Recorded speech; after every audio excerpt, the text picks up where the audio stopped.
Hello everyone, welcome to my YouTube channel Future Learn Hub. उम्मीद करता हूँ आप सब खैरियत से होंगे। आज के इस वीडियो में हम बात करने वाले हैं रैम एंड रोम के बारे में। डिफरेंस बिटवीन रैम एंड रोम, ये क्वेश्चन आपको किसी भी एग्जाम में पूछा जा सकता है। बहुत ही इंपॉर्टेंट क्वेश्चन है ये। तो चलिए वीडियो को शुरू करते हैं। रैम का क्या मतलब होता है? RAM stands for random access memory. इसका क्या मतलब होता है? इसका जो फुल नेम है रैम का वो है रैंडम एक्सेस मेमोरी। इसी तरह यहां से है ROM. ROM stands for read only memory. Okay, इसका फुल नेम होता है रोम का रीड ओनली मेमोरी। ये आपसे पूछा जा सकता है इस तरीके का भी क्वेश्चन। इसके बाद है जो रैम होता है ये होता है it is a volatile memory. अब ये वॉलेटाइल का क्या मतलब होता है? वॉलेटाइल का मतलब होता है जब भी आप कोई काम कर रहे होते हो कंप्यूटर पे, तो क्या होता है कभी कभार पावर सप्लाई कट हो जाता है। तो जैसी पावर सप्लाई कट हो गया तो आप जो काम कर रहे हो वो डेटा जो है वो सेव नहीं रहेगा, वो क्या हो जाएगा, वो इरेज हो जाएगा। लेकिन अब रोम में ऐसा नहीं होता है। रोम में क्या होता है? It is a non volatile memory.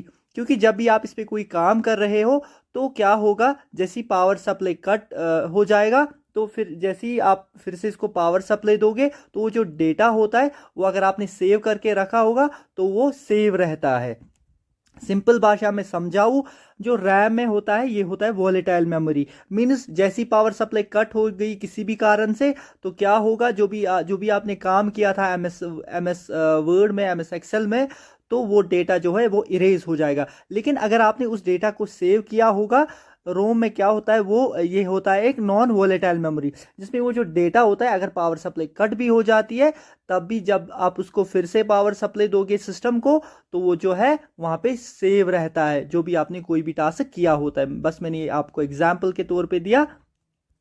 इसके बाद है रैम इज वेरी एक्सपेंसिव।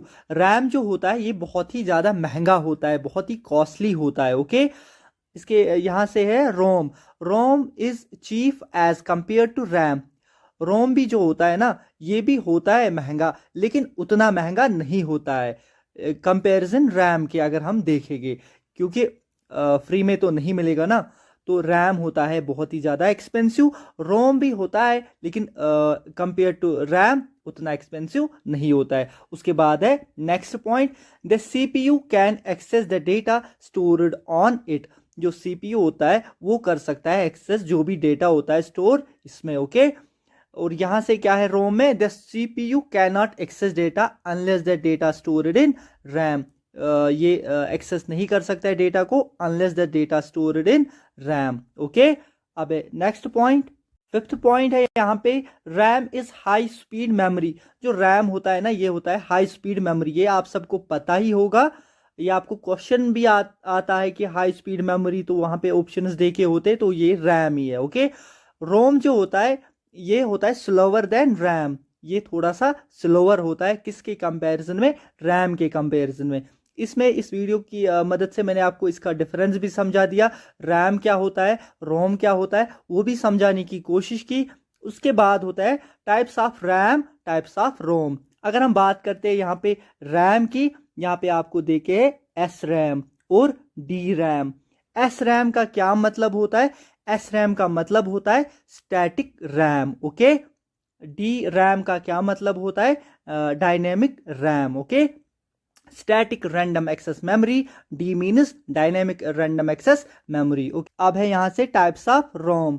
तो यहाँ पे पी रोम, पी का मतलब होता है प्रोग्रामेबल रीड ऑनली मेमोरी। इसी तरह है E P R O M, E मतलब होता है इरेजेबल, पी मीन्स प्रोग्रामेबल, उसके बाद है सॉरी रीड ऑनली मेमोरी। इसके बाद है E P R O M, इसका क्या मतलब होता है? Electrically, E means electrically, E means erasable, P means programmable, read only memory. ये आप नोट डाउन भी करके रख सकते हो। आई होप आपको ये वीडियो अच्छे से समझ आ गया होगा। अगर आपका फिर भी कोई डाउट होगा या कोई कंफ्यूजन होगा आप मुझे ज़रूर कमेंट्स में बताइएगा। अगर आपको ये वीडियो अच्छा लगेगा तो इस वीडियो को लाइक कीजिएगा। इस तरह के वीडियोस के लिए आप मेरे चैनल फ्यूचर लर्न हब को सब्सक्राइब कीजिए, साथ में बेल आइकन को प्रेस कीजिए और ये वीडियो अपने दोस्तों के साथ शेयर कीजिए। मैं आपको ये भी बता दूं, मैं इस चैनल पे जॉब अपडेट्स देता रहता हूं और मैंने इस चैनल पे बहुत सारे इंपॉर्टेंट वीडियोस अपलोड किए हैं। प्रीवियस ईयर क्वेश्चन पेपर्स भी है, बहुत सारे इंपॉर्टेंट MCQ वीडियोस भी मैंने इस चैनल पे अपलोड किए हैं, वो भी आप जाके चेकआउट कर सकते हो। मिलते हैं आपके साथ अगले वीडियो में, तब तक के लिए दीजिए इजाजत। Good bye.